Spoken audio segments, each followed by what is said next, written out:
when we're trying something new, it's going to feel uncomfortable. That's a natural part of the process. Oftentimes, people back out. I got to go back to the start line and figure something else out instead of climbing up into informed optimism. And that's where I would say mastery is taking place.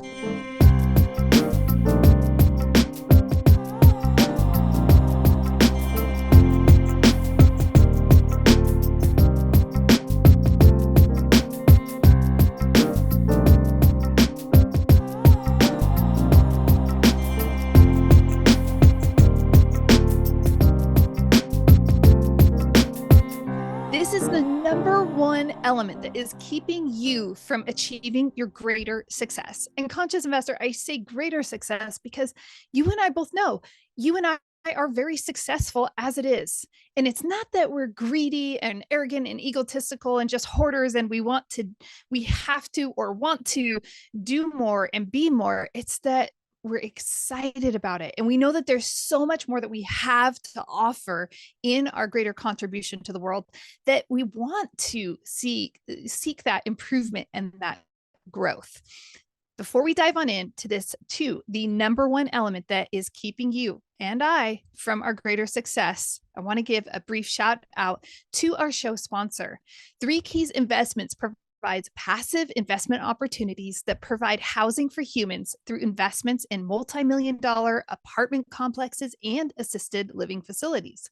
You can say goodbye to the hassles and headaches of owning rentals and hello to living the life you want with the people you love, all while enjoying the ownership of real estate. Okay, conscious investor, let's dive on in. This element, this number one element that keeps and prevents us from our greater success is right there in our face. In fact, not that I don't want you to stop listening to podcasts, right? But I want you to raise your level of awareness as you are listening to podcasts, because let's face it, we are consumers. We love growing and learning so much. And that right there is actually the number one inhibiting factor in our life. We are consuming so much content, so much material, and that can be very, very distracting. So here are a few ways that can be distracting and that prevents us from our greater success. First of all, it is systems. It is our philosophy. It's how we're viewing the world.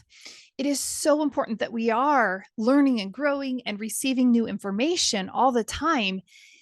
And we also have to be understanding that all the gurus who are out there, and let's face it, no matter where you go, if you're on podcasts, if you're on YouTube, if you're on any of the social platforms, you're going to find people and they will proclaim and they will say with such passion and enthusiasm and determination, this is the way, you must do it this way.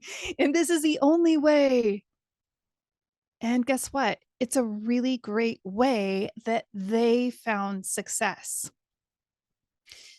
I value people that have achieved massive levels of success. And I'm also wide-eyed that when they say this is the only way, it makes me leery, and it should make you leery as well. And we have to step back and say, wait a second, are they the first person who have found success in this way? And if that is the way, the path, the system, the program, the thinking, all of that to success, then how have other people found success? Ultimately, what happens is that these influencers, these people that many of us follow or we look to for inspiration so that we can have, higher levels of aspiration in our life. When we are doing that, we have to be aware that they found a way to communicate their message. They found a way to make it succinct and to say, hey, here you go. Here are the steps. Here's the platform. And a lot of people that I deeply respect have done this. I'm not going to drop names. I don't like name dropping, but I can think of at least 7 risks in a millisecond of friends of mine and people that I'm well acquainted with who have done that. They've achieved their success and then they figured out a way to monetize it. And they're like, well, if we could just call it this and we can say these are the steps, we'll make it easy for others and they can also find success. And that is beautiful. It is such a gift and such a support. But then there are people like you and I, Conscious Investor, who are high performers and we're ambitious and we're action oriented people. And so what happens is that we end up shifting our systems around so much. Maybe you jumped on years ago. Let's flesh this out a little bit, right?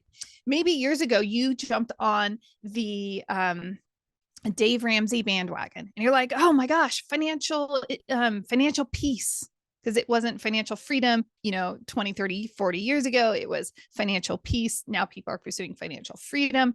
And so, okay, this is the way to financial peace and I'm going to operate like this.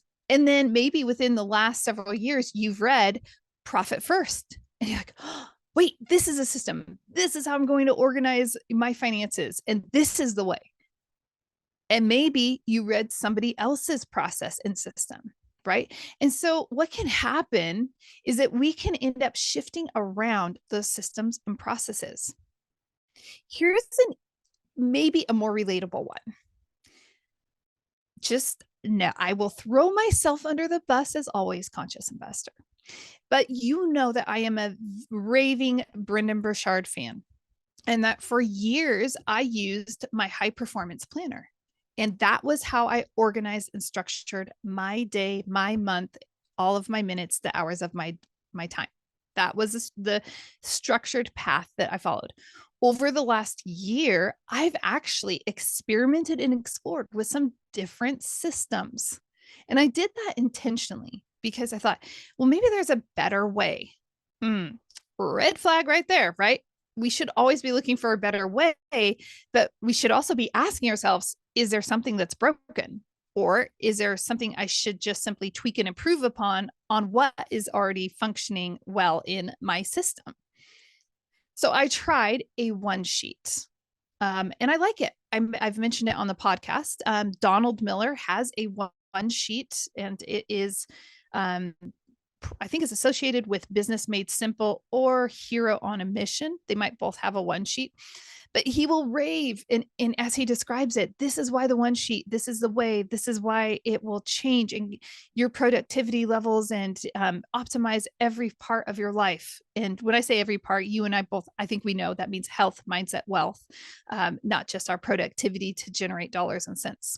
But we gotta have meaningful relationships. And I also know that that I've operated within the 12-week year, which is a whole nother way of organizing your systems and how you're using time and your productivity and such.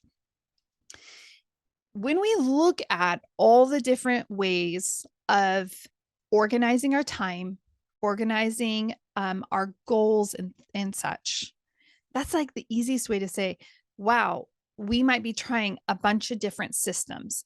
And here's what happens is that we go about knee deep into these systems oftentimes. And because we're only knee deep, we really never create the roots necessary to create the what I wrote it down here. I said, starting over versus growing momentum and then mastery. So we're so in the surface of things and the newness of things, and that feels good. There's a dopamine fix that takes place. We like new things. If we are looking in the book, The 12-Week Year, actually, Brian Moran has the emotional cycles of change in there. We've talked about that before, where it shows, hey, on one side of the paradigm, we're excited when we start something and then we hit the trough of despair and we're like, oh, this is hard. And that's where we start telling ourselves, this doesn't work. I need to find something different. I don't like how this feels. When we're trying something new, it's going to feel uncomfortable. That's a natural part of the process. And oftentimes, we'll borrow Pareto principle here. 80% of the people during that trough of despair, they back out and they're like, no, this isn't working. I got to go back to the start line and figure something else out instead of climbing up into informed optimism. Okay. And that's where I would say mastery is taking place when we're at that other end of this pendulum. Right. And so we don't want to rob ourselves of that opportunity because we're so busy pursuing a new system. And when we are doing this, we're also undermining our self confidence. When we are telling ourselves this system is broken, this isn't working, we're also saying something subconsciously to ourselves, and that is, I don't have it figured out. I still need to figure this out. And so instead of progressing in whatever it is we're trying to achieve in our life, maybe we're trying to deepen relationships with people we deeply care about. Maybe we're trying to shed that 10 pounds that we put on during the pandemic and it's, 5, 10, whatever years later. Maybe we're trying to gain that momentum and increase the revenue for our business. Whatever it is, when we are staying in that very beginning part of the cycle, we are not ever going to be able to harvest the reward of our hard effort. So then we stay in this grind constantly. It's just grind, grind, grind. And we're not actually making the progress and going where we want to go. Here's an analogy we could think of. Have you ever, I have definitely done this. Again, I always put myself under the bus first, but sometimes I'll hop in the car and I will think that maybe I put it in reverse or I put it into drive and I didn't. And I hit the gas pedal as if I did put it into the gear I wanted. And all of a sudden you hear it just revs up, but I'm staying in place. And that's what's happening to so many of us.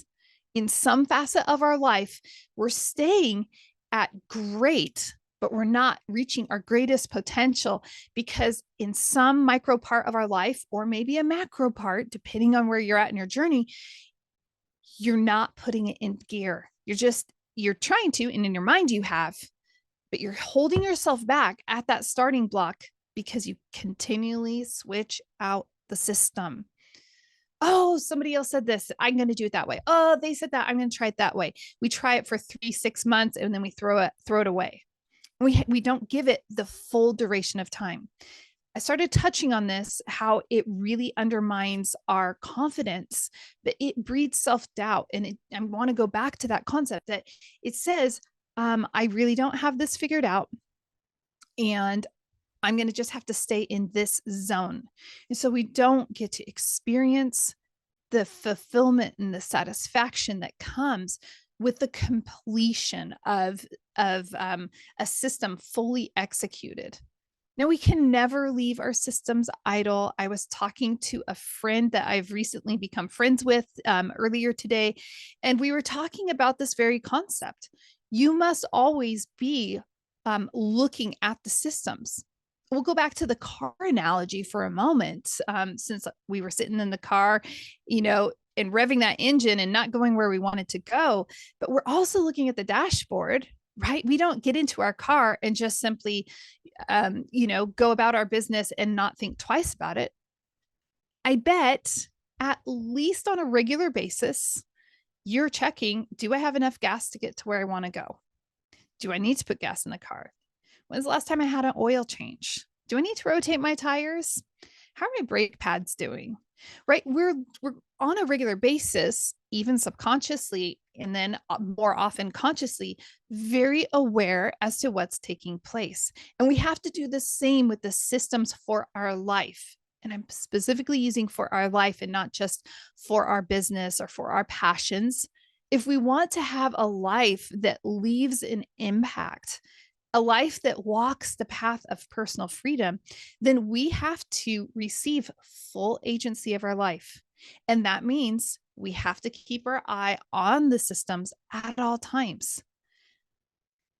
So I want to encourage you today that your greatest potential is going to be unearthed when you are in a committed system and you are refining that system instead of deleting it and jumping into something completely different. When you are taking the time to just say, okay, this is a system, this is the operating, the OS on this, and we're going to tweak that part. Okay, great. We're going to add a little more over here, and we're working within that.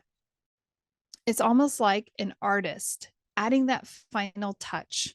When they first touch the canvas, it looks one way. And then throughout the process, they're refining, adding.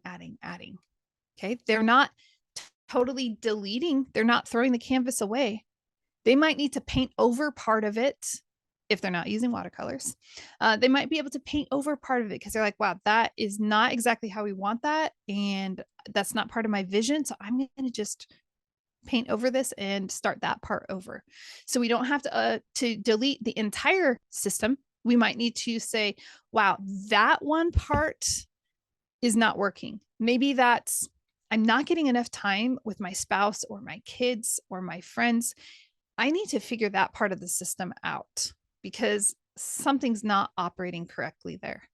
I don't need to abandon the entire thing. I just need to see what needs to be optimized. I'm so excited for you, conscious investor, because when you stick with a system, you will grow with it, and that growth will create that mastery that you are looking for. And that will bolster up your confidence because you're going to see the results that you want. You'll see those results in your health, in your mindset, and in your wealth. I hope this served you well today. And I encourage you, please, if it did, who do you need to share this with? Remember, this show, it doesn't grow. It's a collaborative effort between you and I. So please do share this with a friend. And if you wouldn't mind, let me know your great takeaway by leaving a comment down in the show notes. Not in the show notes. Sorry, you can't go into the show notes, but how about you just leave a comment in the feedback wherever you are in the platform that you're listening in, and let me know what your greatest takeaway was and what you're enjoying about the show. I appreciate you, conscious investor. And remember, don't be a stranger. Adventure belongs on the trail, not in our investing and not in our personal lives. So if you need support taking your first or next step with investing, or you want to really step into the full potential that God has created you for, then please go down to the show notes, schedule a time for you and I to have a conversation. Until next time, cheers to your health, your mindset, and your wealth.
When we're trying something new, it's going to feel uncomfortable. That's a natural part of the process. Oftentimes, people back out. I got to go back to the start line and figure something else out instead of climbing up into informed optimism. And that's where I would say mastery is taking place.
Hey, Matt, I'm so excited that you were here on the Conscious Investor podcast. I'd love to know, as would the Conscious Investor, what is it you do and how did you get started?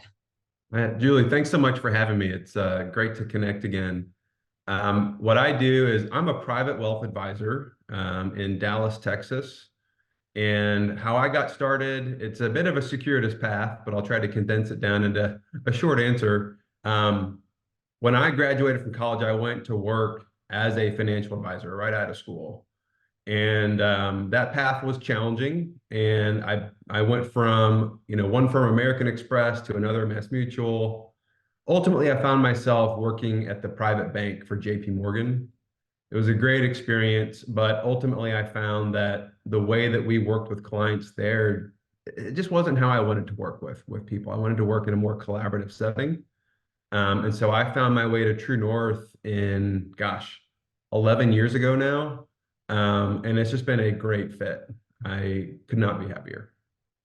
This is exciting because I've wanted to have the experience and expertise of a professional who understands paper assets and conscious investor. When I say paper assets, I'm talking about literally like, well, we don't even get papers for them anymore, but stocks, bonds, things along those lines versus a tangible asset such as real estate that we can actually go touch and see and experience. And so I've been really excited about this conversation, Matt, because not many people can speak in from a professional expertise position on both of these topics and really as to how should we build out our portfolio. And so I would love to, before we go into that direction, I just love to ask, what is it you like to see as you were working with clients? You mentioned that in the earlier days, as you were, starting your career, you were noticing, hey, I really, this isn't how I want to engage my clients.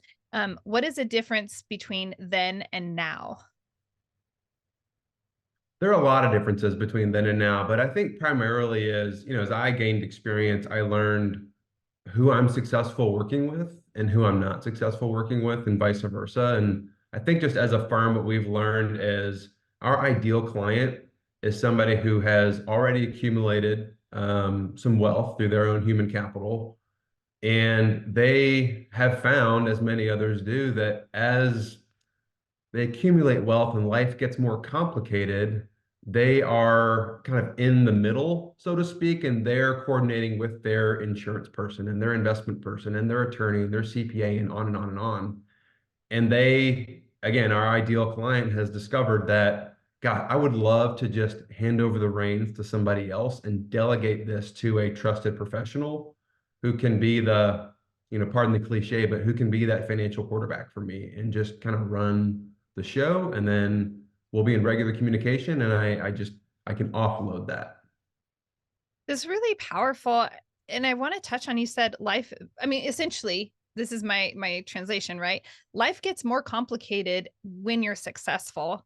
And I feel like I've noticed that people seem to believe if let's just say I'm going to use the lottery. Like if I won the lottery, my life would be so much easier. I'd have all this money and blah, blah, and I always hesitate to say, or I don't hesitate to say, that's not how this works. It becomes more complicated. Can you describe some of those complications? Because I know that the conscious investor, is striving to build more success into their life. Conscious investor, you are already successful, and I know you want to snowball that. What are some of the challenges that, you know, people face with that greater financial success? Yeah. Well, first, I don't want to gloss over that, having more money, it handles the money problems. So that's a good thing. But to speak to your question, some of the challenges that come up, I mean, there are many. And again, I recognize this is like the kind of woe is me problems of the 1%. But as an example, I was meeting with a client just a couple days ago at their estate planning attorney's office. And we're having discussions around, okay, my net worth is X, got a couple kids. How much do I want to leave to them? Am I okay leaving it to them outright? Are they just going to spend it all? Do I need to leave it in trust? If I don't take action now and the state tax law changes in 2026, am I okay knowing that my kids are going to have to stroke potentially a big check to the federal government for estate taxes. And so those may sound like nice problems to have, and indeed they are, but they're still problems. And they can create a lot of tension with people thinking about, yeah, I'd love to leave assets, money to the next generation, maybe to the generation after that, but what are some of the unintended consequences of doing that? I don't want to create disincentives for my children and grandchildren to work and contribute. Mm, that's so true. Have you seen the movie The Ultimate Gift? I haven't. I highly recommend that you watch it because it speaks to exactly what you're talking about. And it's really, really fascinating and fun. Conscious Investor, check it out. It's one of my dad's favorite movies. And ultimately, spoiler, the one person that inherits, the family wealth is the most unsuspecting person, but had to earn it every Mhm. step of the way. It's fascinating. Definitely check it out and watch it. And those are not trivial questions. And to your point, they do create tension and stress. As parents, we want to take care of our kids, but having the wisdom and discernment to know what is the best strategy for our kids with this net worth that we have accumulated, like, that's Exactly. legit. Exactly. Yeah. There's a book out right now you might have heard of called Die with Zero. Everyone's raving about this. It's come up in conversations with some clients more than I would have expected. And I like some of the tenets in there, and I see this with people that I work with, which is rather than thinking of I will save, save, save, accumulate, and when I die, I'll then pass on to my children. Um, Most people that I work with, get a lot of joy out of giving to family, charities, what have you, during their lifetime, and seeing them be able to, enjoy the fruits of their labor rather than leaving it to them in their 60s or 70s. Yeah, it's definitely a great concept and it's made my 2024 reading list for sure. I want to transition a bit and talk about, with your expertise and experience, can you give us an idea of what you would say a really healthy investment portfolio would look like? That's a great question. I, as most people, I need to couch it with it depends, right? Yes. Depends on your age and lifestyle, et cetera. But a prototypical client portfolio for us, things that I've seen work really well in the last 5, 10 years or so is all of our clients, for the most part, will have a portion of their assets in public equities, public fixed income. We have a diversifying strategy that we use for clients that the ultimate objective there is let's dampen volatility in the portfolio, and we can actually benefit from inflation within that part. And then Mhm. we're also going to have, for the most part, a healthy allocation to private investments. And that private investments, that's a catch-all term for anything from real estate investments to oil and gas, private credit, private equity, venture, et cetera, et cetera, et cetera. But what we have found is those private market investments, not always, but often have a very low correlation to what's happening in the stock market or the bond market. And, one year does not a career make, but in 2022, as an example, when the S&P is down 18%, the bond market's down 13%, most of our clients, the private portion of their portfolios was positive in a meaningful way and just really helped to offset some losses in the public space. Interesting. That's really fascinating. And you and I mean, we met at a real estate conference, which is super fun. I always appreciate meeting people in person. And it sparked a lot of interesting conversation. And so I love the concept of private investments and even diversifying within that private investment portfolio. So we'll park and I don't have all the proper terms. I call them paper assets. You're like, oh, you're so cute. That's kindergarten. So let's level that up. Give me a high school term at least for this. I just public market investments. Okay, so we'll park the public market investments for a moment and let's go into the private investment sphere and talk about that. Oil and gas is really an interesting commodity. It's not a Mhm. commodity. Yeah, This is me trying to sound as awesome as you. yeah, Okay. So they're commodities. but oil and gas, I mean, there's so many other ways. So within that private investment portfolio, if a conscious investor is trying to expand even beyond their real estate holdings, what would you suggest adding into that part of their portfolio? Well, so we've been really bullish on energy for, gosh, the last several years. And we tend to have, I should say tend to, we try to have a bit of a contrarian approach. So I'm going to get the dates wrong, but in 2014, 2015 timeframe, the price of oil came down pretty dramatically. And so we used it as an opportunity to invest in some mineral rights interests where, quite frankly, somebody raised a bunch of capital and they're going out and knocking on doors and saying, "Hey, Julie, I know your royalty checks have gone from this to this. Would you be interested in selling to us for a lump sum?" And that turned out to be a really good investment. So clients are getting the proverbial mailbox money every quarter, checks are coming in. We still like mineral rights investments, so that could be something to investigate. Um, there are some energy firms, a lot of the energy majors who, I won't get into the politics of it, but have moving into ESG, like greener energy. And Hmm. to do that, oftentimes they're shedding what are now considered non-core assets. And that could be, a working oil well, a producing well that they just need to exit and put that capital somewhere else. We have partnered with other folks to purchase those. And again, it's a working interest, it's generating cash flow, and it's a great alternative to, again, to public markets. Hmm. That's really interesting. Is there anything, by the way, when we were talking about mineral rights, I was literally going to lithium batteries and all these, just like that's where my head went. Is there anything to be wide-eyed about as, like as somebody is starting to learn about these? Are there any very clear warning signs as to don't invest in that one? This is what are we actually looking for?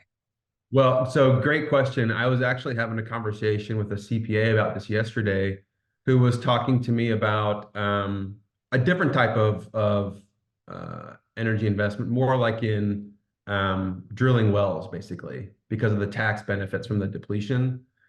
And he said that he was talking with another operator who was telling him that if you read through the PPMs for many of those operators, there are just boatloads of fees hidden in the PPM, Oh, wow. upwards of like 20-30% per year. So yes, that Whoa. is a huge red flag. You've got to, Okay. as with any other investment, particularly in the private market space, you have to do your due diligence. And if you or I don't have an expertise to read I don't know, 100-page PPM for an oil and gas deal, which I don't, we need to find somebody that does, or just pass on the investment. Hmm. That's so important. Oh my gosh, I can't even imagine fees that high. That's No. insane. And they're in there, but you got to dig through and find it. Yeah, piece it all together. That's right. Half percent here, percent there. It all adds up so fast. Yes. Wow. And I'd be remiss if I didn't say that outside of private markets, I know we're kind of tabling the public space, but MLPs has been a space that we've really liked for the last Okay. handful of years. What So are quite simply, MLPs? it's an acronym that stands for Master Limited Partnerships, which is just the Okay. legal structure of the companies that basically they're operating pipelines.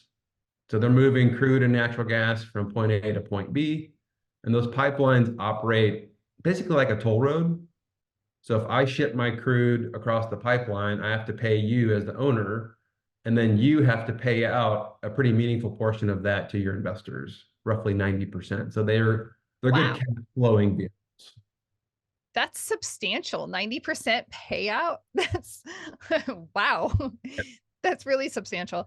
I really appreciate these different, options. And even with the MLPs, even though they're in the public market, I really appreciate just the exposure to this because it's easy for us to have tunnel vision and to just stay in our wheelhouse and be, oh, I only invest in real estate. It's the only thing. Well, yes, but we really want a healthy portfolio that's complementing everything that's taking place in the economy at any given point. So these are all really, really powerful.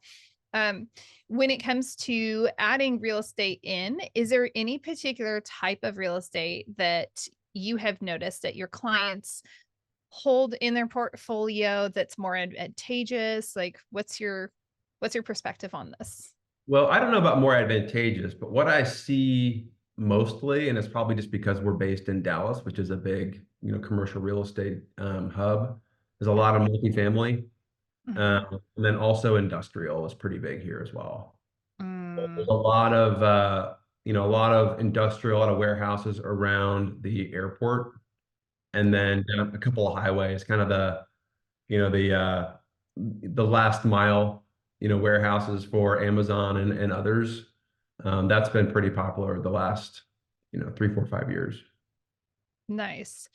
If we were to scale all of this down and distill it, and we say, okay, we have a middle-aged investor who is, you know, has been contributing to a 401k, or whatever policy the workplace offers, because there can be Mhm. different ones, right, over the years, but they know that's not enough. They have some discretionary cash. They're experienced and they've have a, little pool to the side set aside. What would you say, would be the best allocation of to get ahead and to start snowballing that retirement or lifestyle that they want? Gosh, it's a really good question. And you'd think I'd have like a stock answer, but I don't. Well, it's so nuanced, right? Yeah, For everyone. That's why I'm like, okay, middle-aged person, let's say accredited investor. I would say recognize that I have a bias of working with an advisor. So I'll speak to it from that Sure. perspective. Yeah. Um, I would recommend that that person look for again, I'm biased, but look for a fee only advisor. Okay. With somebody, and the reason that's important is if you are a fee only advisor, typically, as we are, you're held to the fiduciary standard. That's different from working with somebody at XYZ brokerage firm who's held to what's called the suitability standard, meaning that they can recommend something for you because it's suitable for your investment needs, but not necessarily disclose to you that, hey, investment A that I'm recommending pays me more than investment B, and that's why I'm selling it to you. Can I So, ask you, yeah. can I ask you right there about this? And I'm going to say this, and I don't mean this in any negative way towards the people at establishments that may work there. Okay. And take this how it is, like all my asterisks, right? Is that the difference between, say, if someone worked with Charles Schwab or Edward Jones, are they more of that suitability standard where that's how they operate versus the fee only advisors? Um, Or I can don't, you speak to that? Like, I yeah, don't I want to don't know pigeonhole. specific to Edward Jones, but what I have found is that firms like that typically they'll be what's called dually registered.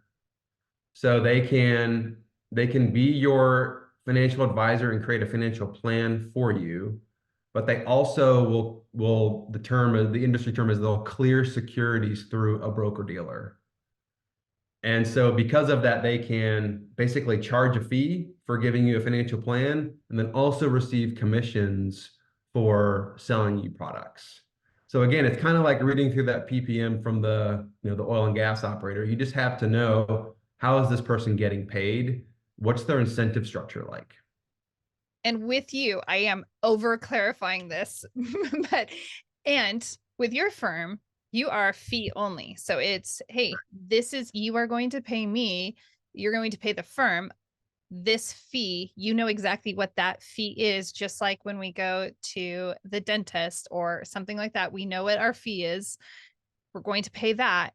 And we're not going to be nickel and dimed, or someone's not receiving extra along the way because they have all these other agreements that we may not know or understand. That's exactly right. And that follows through all the way through our private investments that we do for our clients. We don't participate in any of the underlying economics of those deals. So we're not getting a cut of the promote, nothing like that. It all gets passed through to the clients. Okay, this is why Conscious Investor Matt is on the podcast, because I always say follow the money, follow the money. And to your point, and I appreciate that you even overtly stated, I have a bias. I have a bias towards advisors. I also have a bias. I have a bias towards advisors that are, it's a fee only structure.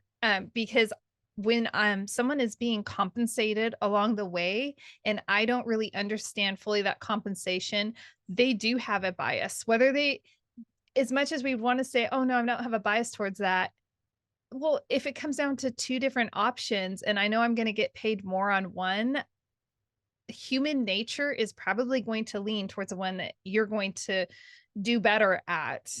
And That's that makes exactly. me cautious all the time. So Yeah. Yes. thank you. You're super Uh, rad. Um, if you haven't heard that today. So then to also just to carry, I interrupted you, but I am actually, I'm glad that I did because I wanted to really make that clear because conscious investor, a lot of you are working with traditional financial advisors that are receiving these other fees along the way. And it's really important that you understand there are other options out there that can, more than likely advocate you in a really advantageous way. yes. So, okay, back down the rabbit hole we go. I Yes. forgot where we were, and I Well, I was don't just going usually to finish forget. I've that been, thought. So the recommendation yeah. to that individual is, so one, yeah, seek out fee only advisor who's held to the fiduciary standard. But then I would also ask him or her, just as you did, what does your typical client portfolio look like?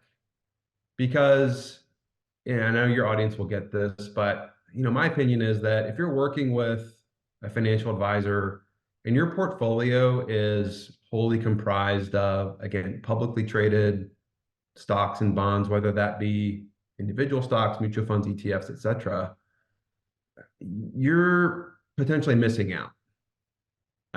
If they are not able to get you access to alternative investments, whatever form that takes, I think you should be asking yourself why and ask them why, and really look for somebody who can get you access to some niche opportunities that aren't available on the Fidelity platform or the Schwab platform or et cetera. Mm-hmm.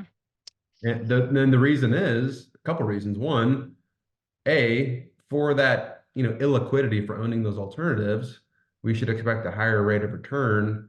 And then probably as importantly is more often than not, they're going to have a very low correlation to the stock market in particular and the bond market. So again, in years like 2022, when seemingly everything is down, you have the opportunity to have some investments that are up and can kind of weather that storm a little bit better. These are great questions. So we're going to be looking for a fee only advisor. We're going to find out what their typical client portfolio encompasses so that we can ensure that they understand alternative assets and they have those type of options available. I Mhm. love this. Is there anything else that you would recommend? Well, I feel like I just steered somebody into a potential minefield. And I say that because there's a lot of observational studies around the like dispersion of returns, and I'm getting into a bit of financial speak here, but the dispersion of returns in private equity in particular is much larger than it is in public equity. So said differently, I'm going to get the numbers wrong, but directionally this is the same. This is correct. In private equity, like the top quartile managers will generate roughly like 20, 21% have done historically. But the bottom quartile, it's under 10%. It's like nine and change. Well, if you're in a private equity vehicle and you're getting 9%, give or take, you've just potentially tied up your capital for many, many years, and you're not really getting a premium relative to what you can get in the stock market. So it really behooves you and whatever advisor you're working with to really do your homework on who you're actually investing with, because that is just so important.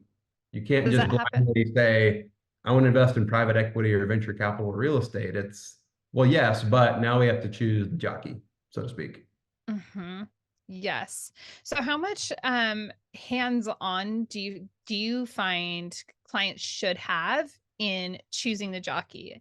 Is that more, should we rely on an advisor to say, okay, here are the options and here. So for example, right now I have a friend that has 1031 Capital, an investing friend, and I have great connections with people I know, like, and trust, great jockeys. And I've Mhm. reached out and I have some options. I'm like, okay, hey, here's this person, here are their deals. I can connect you up with any of them. I'm not getting anything off of this, but I'm like, anybody up against the wall with a 1031 timeline is like, how do we support them? Right. So, Yes. so is it more like that where, somebody can go to their advisor and you're going to present the options. Here are the jockeys. Here's why we like the jockeys, and here are the deals. Or So again, bit of a long answer to a short question yeah, is we used to do it that way, meaning it used to yeah, be like deal by deal. So as something came up and I knew that you had an appetite for it, I would come and say, Julie, here's this multifamily investment that we're doing. I think it makes sense for you in your portfolio for this dollar amount, and here's why. And you would mm-hmm, say, yes or no.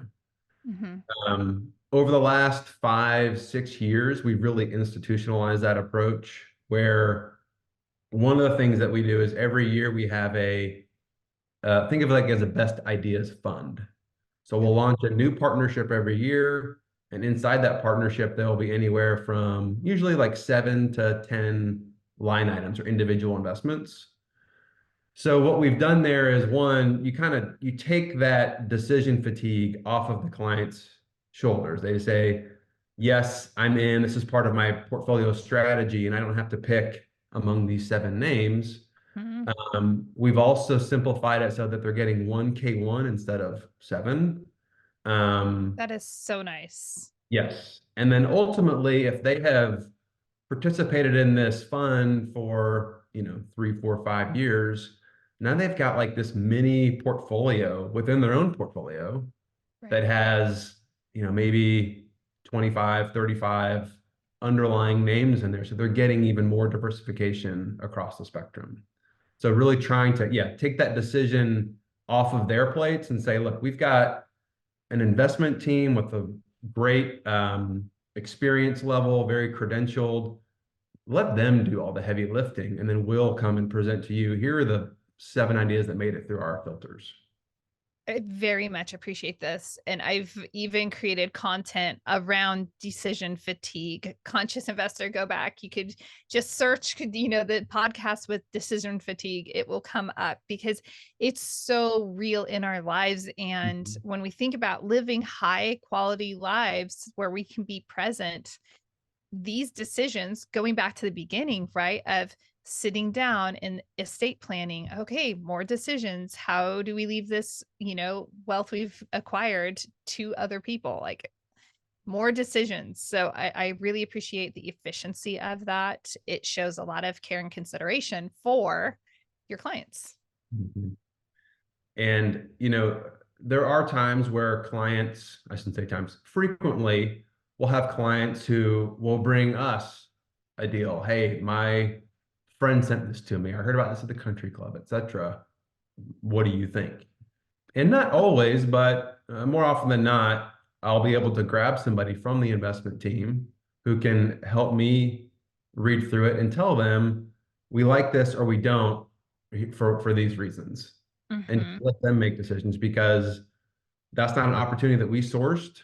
So it's not something that we're going to, we're not going to charge them for that, but we want to be able to give that guidance so they can so we can help them make an informed decision. Mm-hmm. That's really nice. I mean, that's actually like the full white glove concierge service. Let's point you in the right direction. We try. I think if the investment team heard this, they'd be like, "Stop, stop. We don't have that much time." Right, right. Don't do that. Yes. We're busy. Stay away. I love that. As you are looking into, we're recording this at the beginning of 2024, as we are, looking at, what will, as we're looking at the year to come in front of us, is there anything that you would say, hey, it would be worth your while to research, because we don't want to put a burden of responsibility on you, but to research these type of assets, or to diversify in this specific way in 2024? That's a great question. I don't know if it's specific to 2024, but I think just largely speaking, forward looking returns or expected returns, again, in public markets, stocks and bonds, are probably going to be lower over the next kind of arbitrarily 5 to 10 years than they were over the last 5 to 10 years. So I really think it behooves every listener to look at their own portfolio and see, how much am I invested in the S&P, in the bond market, and how can I diversify my own portfolio? And that might be through real estate, it might be through energy, or some other means, but uh, it feels a little bit like the early 2000s to a certain degree. Coming off of a really challenging 2022, this past year, I think the market really surprised a lot of people. And if you kind of look under the hood, when I say the market, I mean the S&P 500. If you look under the hood, I Mm-hmm. think a lot of people know this, but the top seven stocks in the S&P, they call them the Magnificent Seven, were up a combined like 70% on the year. And the other 493 names in the S&P were up like 5 or 6%. And it's kind of similar to the dot-com era in that these seven names are leading the market higher. Their price to earnings ratio, which is a measurement of expensiveness, if you will, of a stock, that collectively is roughly like 50 times earnings, which historically is really high. And if you look back at the dot-com bubble era, the high flyers then was like roughly 60 times earnings. So we've gotten into the kind of these nosebleed levels in terms of valuations, and but we're we're not very good at we people we're not very good at learning from history. We often will get caught up in the mania of right now it's AI. So God, I better buy Nvidia.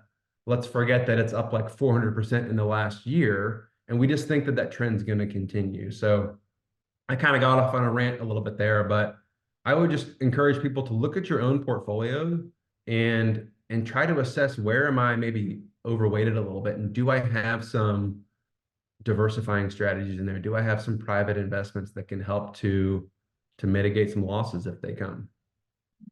That's so, so wise.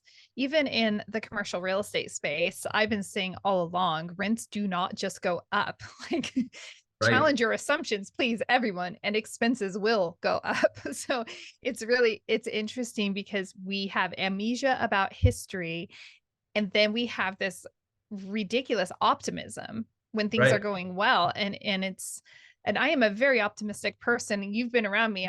I'm pretty bubbly and happy and optimistic, but I am grounded in the reality of, okay, to your point, .com is very real to me, because I grew up in California outside Silicon Valley, and I just remember what happened in the real estate market specifically, because my family's in real estate. And so it's just interesting. It's like, okay, just be aware, be wide-eyed about those type of things. Right. It's like, when things are going really well, we can't imagine them going poorly. And conversely, when things are going really poorly, like, we can't ever imagine things going well again. It's kind of hard to see the proverbial forest for the trees at times. Yeah, definitely. Matt, this has been just absolutely phenomenal, and I appreciate the value that you have brought to the conscious investor. I think that we can run around in our communities and bump into financial planners very easily, and they're very good people. So I'm not going to say it like, they're very good people, they're very nice people, but I really appreciate this perspective. I appreciate that you're firm that you guys are fee only advisors, and just like that mitigates so much of the bias and such, and just this insight in that most people don't have into, hey, let's talk about this investment portfolio in a new way. So thank you so much for your generosity with your time and your expertise and just pouring into the conscious investor. Where can they, well, two questions. One, is there anything that you are like, no, we have to make sure we touch on this, Julie? There's one, this, I can't leave this episode without telling the conscious investor this. Um, I don't think so. I mean, as I was kind of preparing myself for this podcast, I think that you and I talked about this maybe in Denver, which was the how do people move money out of an IRA into a self-directed IRA? And I hear that a lot on real estate podcasts and the like. And I think that can be a good strategy, but I would just caution people to just kind of pump the brakes a little bit when they think about directing their own dollars. Because I think there's this belief that if I can move my money out of my company 401k or my IRA and self-direct it, then I've just kind of unlocked the keys to the kingdom. And whether it's private markets or public markets, there are reasons why the average investor dramatically trails the index every year. And a lot of that has to do with just behavioral biases. And so it can be a little challenging, as we were just talking about. Hey, rents have gone up in a straight line for the last 8 years. They're probably going to continue that way. Yeah, this thing's trading at a three cap, but let me buy it. And we It's kind of, we can do a lot of damage by getting a little too caught up in that self-directed nature, right? It's helpful to surround yourself with people who have done it before, people who can give you some unbiased advice. I value this. I recorded some content just last week on this topic. Not everyone should roll their 401ks or retirement accounts over. And there are people with so much knowledge and experience. And for better or for worse in the real estate space, sometimes we can really put a negative, bent on those, like, oh, well, they're directing it and you should do it. You could do it better. Actually, do I have the time, the talent, the experience behind me, the education that is going to allow me to outperform what they're doing? And as much as that is a great vehicle for some people, it's definitely not for all people, because you have to be hands on and you have to be educating yourself and really going after it versus, okay, that part is entrusted to a team. They know what they're doing. I'm going to invest my liquidity. I'm going to save up if I need to, and then I'll invest in that way. That's right. Yeah, there are no silver bullets. Yeah. It just takes, you got to play the long game. Yes. Oh, I appreciate that. Matt, if the conscious investor would like to reach out to you, what is the best way? So our company website, truenorthadvisors.com, and advisors is spelled ORS.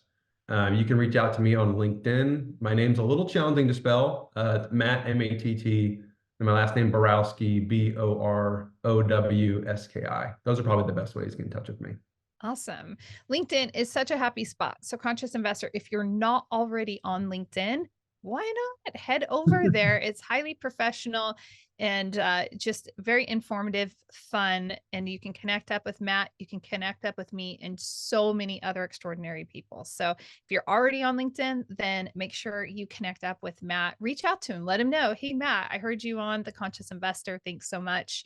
And connect up that way. Matt, thank you once again for your time and your willingness to just pour into the conscious investor. Julie, this was great. I thoroughly enjoyed it, and thank you so much for having me. Thank you.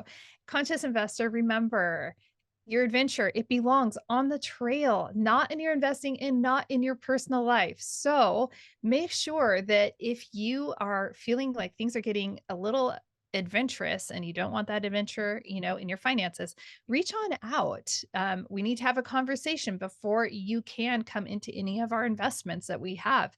So make sure you find a time on the calendar so that we can talk And if you need support on that, high performance professional level, like, hey, I need to make some movement there, reach on out. If I can't help you with your finances or getting that momentum, I know someone who can, and I'm very happy to connect you up with them. Until next time, health, mindset, and wealth.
When we edit our future, we're actually taking ownership.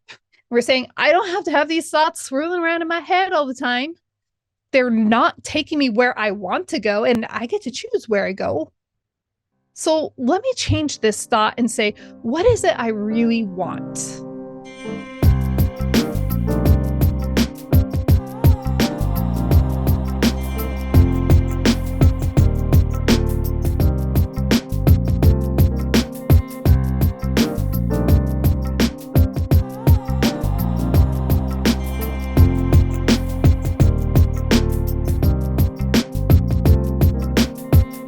Welcome back, conscious investor. Yes, you read this title correctly. This is the number one limitation that you face. I know that's a very bullish statement to make, that I think I know your number one limitation. And guess what? I'm pretty certain, I'm 99% certain that this is a limitation that you face because it is so common to humans. Before we dive into this episode, I wanted to just let you know that this podcast is sponsored by Three Keys Investments.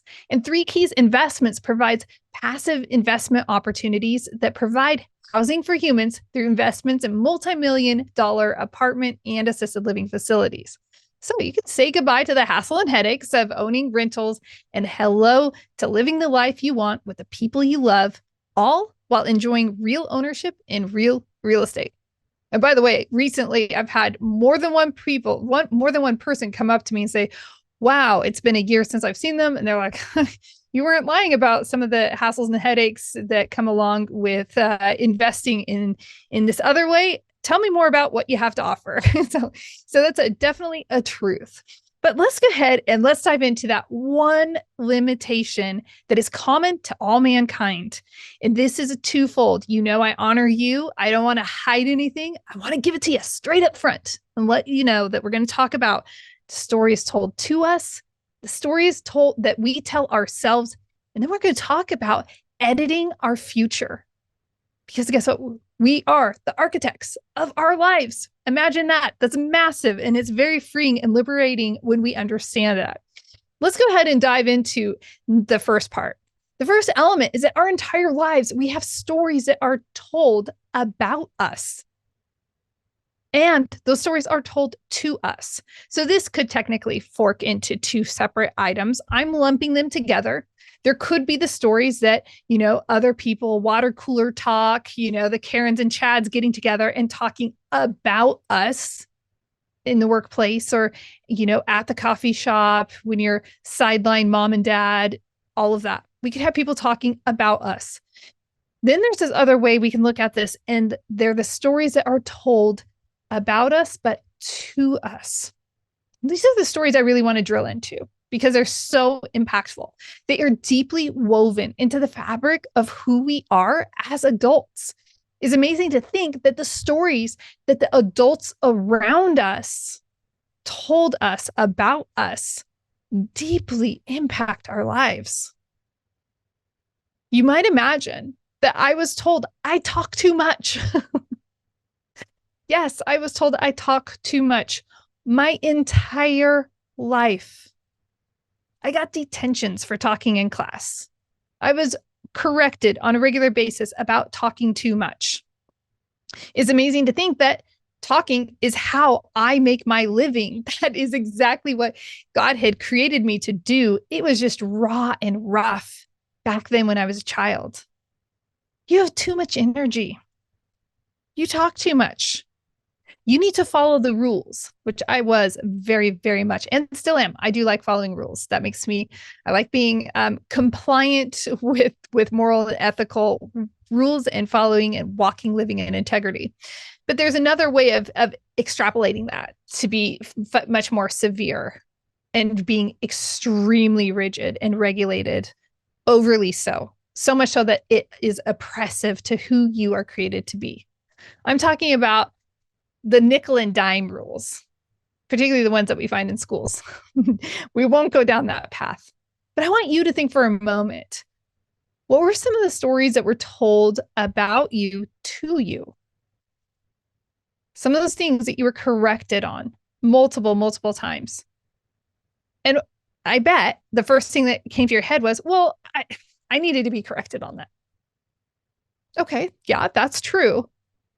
But sometimes when the adults around us correct us on it, it's not in a productive way. And we want to dismiss it as, oh no, it's okay. They were just doing that. I'm not saying they're bad people. I'm not saying that they had malicious intent behind correcting you in anything. I'm just saying, how did that impact and influence you? This is something that I've become acutely aware of in my own parenting over the last several years. I really wish I would have known this sooner. I wish I would have understood this so much sooner, because I really squished our son so much for probably the first decade of his life. And that's really painful to know how much I was trying to contain him. And quite frankly, I was trying to contain him because of stories told about me. Keep the peace, follow the rules, fit in. Okay? I'm trying. I want my kid to walk and talk and dress and do everything in a certain particular way so that it checks the boxes of everybody around me. And that's what I did for the first 8 years of our son's life. I was starting to come out of it from after the 8 years, but it still, that's 8 years, formidable years, prized years. Trying to have him in that box, fit the mold. It's a lot of pressure, a lot of unnecessary pressure. So one of the best things that has happened is that I've evaluated the story I tell myself. So we can have those stories that others tell about us. And just to wrap that cognitive loop up real fast, going back to the stories that are told to us about us, they affect us, and they affect our belief in ourselves, and they affect the stories that we tell ourselves about ourselves. Maybe you lack self-confidence. Maybe you lack self-worth. What is it that you are lacking? More than likely, and again, this is not a blame thing. It's not you don't need to be upset with anyone. The purpose is not to go and be about anything, but it's to understand the history of us. You see, we're encouraged all the time to go and understand the history of the world because history repeats itself. Well, the stories that were told to us about us by the people in our lives who are shaping our lives are deeply impacting our life right now. In fact, the stories that they told and put on us, they have a story behind them. So those people had a story that was told to them about them. Maybe they haven't engaged that story, and so they're still operating from that same position instead of operating from a position of freedom. And it goes on and on and on. I'm actually reading a really fascinating book right now that dives into this concept. And I have to apologize. I typically have books right around me. It's actually inside because I'm in the process of reading it. So it's not at hand, but it's a book by Dan Allender. And it has to do with the stories that we tell ourselves and the stories and the pedigree of the stories. It's so important for us to understand because now we can shift. We can shift the narrative. But I'm getting ahead of myself. And I haven't finished his book yet, by the way. But it was really interesting because you and we talk about stories often on this podcast. And Super Rad Steve started reading this book and kept reading little parts to it. And I'm like, wait, hold on. This is what I talk about. I have to read more and hear his thoughts and opinions and perspective on it. And it's been very, very fun. Let's go ahead and talk about the stories that we tell ourselves. Sometimes we like to mask these as limiting beliefs. We like to just call them, that's just my limiting belief. So you could say the story we tell ourselves. We could say the belief we have about ourselves. We can call it a lot of different things. But ultimately, it's going to come down to what is it that we think truly deeply about ourselves. This might surprise you, but for most of my life, I operated from a position of I'm not enough. I'm not smart. I'm the bronze. I'm not going to be the gold medalist. I might get bronze, maybe fourth or fifth place, but I'm not going to be the top dog. I don't fit in. I had to engage these stories that I was telling myself. And by engaging those stories and owning it, I was able to transition into editing the story and editing the future. What are the stories you're telling yourself? And be honest. Because we tell ourselves stories on an ongoing regular basis. And most of the time, we are not raising our level of awareness. And so the stories are just going on. And usually, the crazy thing is that usually they're on a loop cycle, just repeat, repeat, repeat. And it's like we're just brainwashing ourselves about an untruth about ourselves. When we want to go into editing our stories, now we can start thinking about not what do we not want. Well, I'm never going to be enough. What is the truth? What is the truth that I really truly want in my life? Well, I want to feel satisfied. I want to feel fulfillment. For me, that would be the counterpart, the opposite of wanting to be enough. I want to feel that peacefulness. I want to feel that my efforts are enough. I was never valedictorian, and I was never the fastest reader. If you've been listening to the show for a while, you know reading has been a challenge for me. And the fact that I'm a voracious reader, it only speaks to how much I value what I gain and how I grow through reading quality books. It's not because I'm a fast reader or I'm a good reader. It's that I just know I need to be reading because I want to just continue the growth process in my life. I don't want to stagnate. I don't have to knee jerk and try to grow into somebody really fast. And I don't need to transpose personal growth and development as an achievement and a badge of honor. I just want to enjoy this life. And that's another element of that editing of our future. When we edit our future, we're actually taking ownership. We're saying, I don't have to have these thoughts swirling around in my head all the time. These aren't productive thoughts. They're not thoughts that are helping me. They're not taking me where I want to go, and I get to choose where I go. So let me change this thought and say, what is it I really want? Okay, I want to feel like I am part of a community and that community values me the way I value them. I don't have to fit in. I want to feel valued. Okay, that's cool. And I want to see the strengths that I have. I don't have to be the smartest person in the room. I just want to see where was I created to shine and to contribute in a beautiful way in this world. As always, conscious investor, that doesn't mean that we're moving mountains and out in the limelight and speaking on stages. We're on the stage of life every single day. The humble lives that we live as we take our kids to school, as we, meet our friends and a loved one for lunch. That's the stage of our life. We are always on stage, every single one of us. Funny point, the part is that sometimes people think, oh, in order for me to have impact, I have to be on a stage speaking to thousands of people. Actually, you're impacting thousands of lives on the stage called your life. You've got people behind you that are coming up in the ranks. You have people that you're impacting and leaving a lasting impression on all around you on a daily basis. And they actually say that your friends, 3 friends removed, actually it goes back to 6, are actually influencing you right now. So think about that. You are on stage in life. So we don't have to think, oh, we have to do something magnificent.